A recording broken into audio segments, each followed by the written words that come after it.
Come on. Come on. In you go. Come on.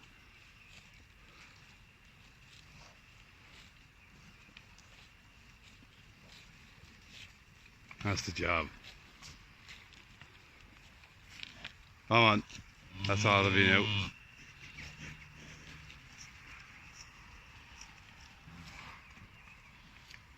Go on, get in. Go on, get in.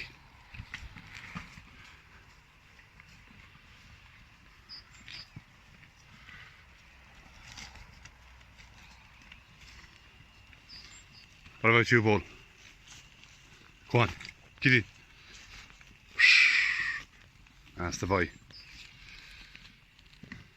Go on.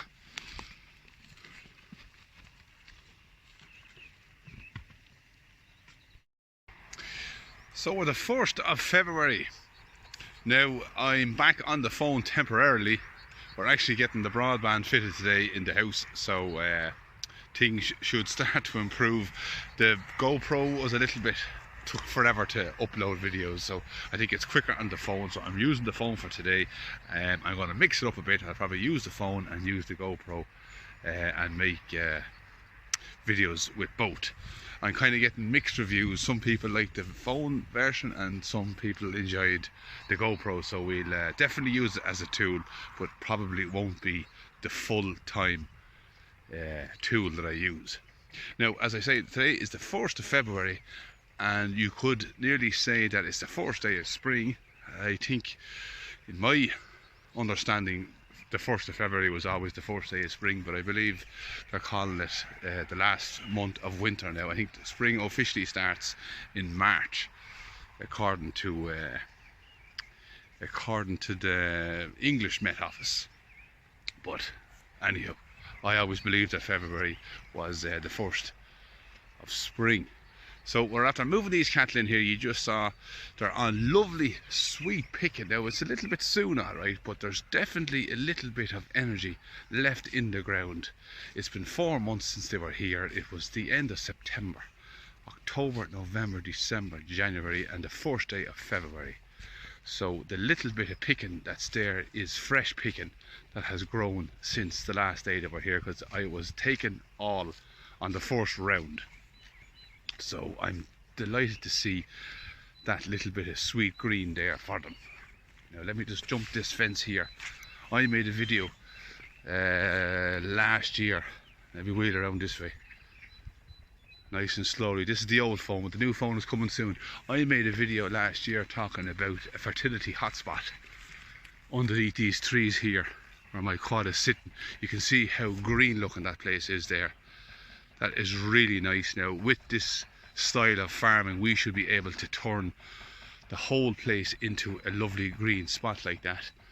So it does kind of get yellowy and more weaker as it comes down the hill, but a great place to have a hot spot like that is at the top of a hill where the fertility will be washed down by the rain and down the side of the hill. So there's no sense in having that at the bottom of your hill or feeding cattle on the low side of a hill, because that fertility can never make its way up. So you can see that it's more yellow down here, so there's definitely green spots starting to pop up. So you can tell that this farm has been getting lots of fertility put down with our feeding out over the winter, and them green spots are just looking lovely. So it's super early. Obviously we have probably a hard winter left. February into March, you could get snow, you can get hard frosts. So I'm not going to just say we're finished yet, but we're definitely over, in my mind, a milestone of at least the days are getting that little bit longer. So the cattle have been moved in here. They're looking clean. The weather has settled down a bit, and they have that sweet picking for the day. So I'm going to leave them on this for the next 24 hours, and then we'll continue on through on our second rotation of winter, and we can keep them fed, keep them full, keep them moving, and see how we get on as we get closer to calving. So a little walk through, and we can see that all their heads are down and they're very content to be in here, and they don't notice me at all. So there's a kind of a little soft spot in there where the cattle are now, but it's amazing the softer spots grow better grass at this time of year. I suppose the rain and whatever nutrition is in the ground.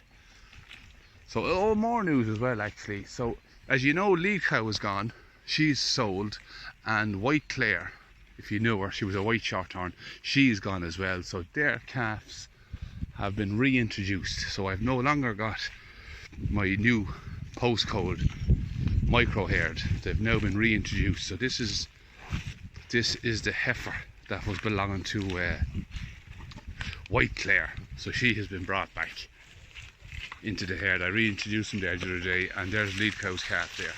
Where is she? She'll come up. She's every bit of her mother, only better. Slightly on the wild side, funny enough. She likes to keep the head up in the sky when she sees strangers. Let me get to the low side of her. Now girl, move up there. She's super quiet with me. Absolutely super quiet. Look at that. Now she's going to make a lovely cow for me. Look at that. I'll have no problems with her calving. But if she sees a stranger, she doesn't like strangers. But she's grand with me, and she's a lovely, better version of her mother. So that justifies me selling her mother. I like to keep cows on until I get a better calf than themselves. So we are continually heading upwards in quality. And there's another lady there, that black lady there, that's Maverick Ella. She's back in with the herd as well. I don't know what's the story with her. Is she in calf or not, or what is she? She was a suck that I bought a couple of years back, so she's coming too now. So either she's in calf or she's not. She was running with the bulls when I had them separated out. So they're still only warming up to them yet. She's kind of, as I say, a maverick. They don't like her yet, but she'll settle in. It was only yesterday or the day before I brought them back in again. So that is the situation. I've given them about 3/4 of an acre to do them. There's the bounds there now, that white cow is walking. And I'll give them the lower side in about 2 days' time. It's rushy down there. It's actually grand and firm, and there's good grass in among them rushes. I find the grass grows well among the rushes with a bit of shelter in the winter time. So that is the situation. My phone is hopping mad. This is the old phone, but I'm going to try and improve things this year and swap things around a bit. We're learning all the time. I never proclaim to be any kind of a professional, but you can hear the beeping going on in my pocket here. That fence is live. That's a sign of good power. So this is the little yoke I use. The further away, the better the strength, apparently. So that is the story with the cattle. Another little quick walk through before I close down and head on back home.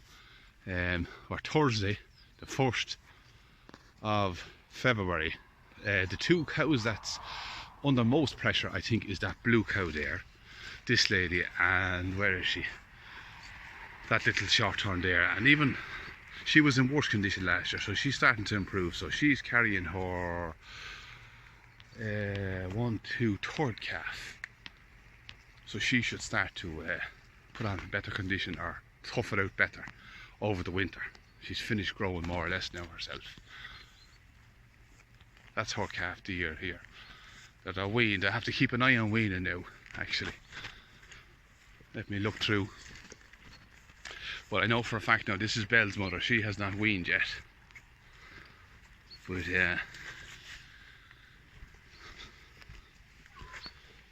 she has not weaned yet.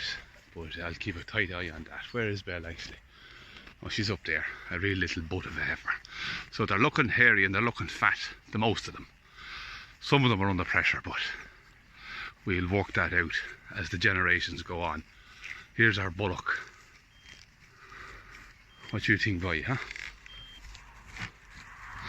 He doesn't like to be up too close to him.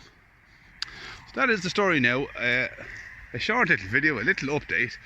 I know I haven't been posting as regular, and I apologising for some of the comments I haven't replied to either. Just a slight little bit busy these times, and the technology is getting ahead of me, but I will catch up on things, and we're starting to shove on into 2024 and things can only get better, especially with the weather anyhow. A lovely spring day. So on that note, I will say for now, good luck and goodbye.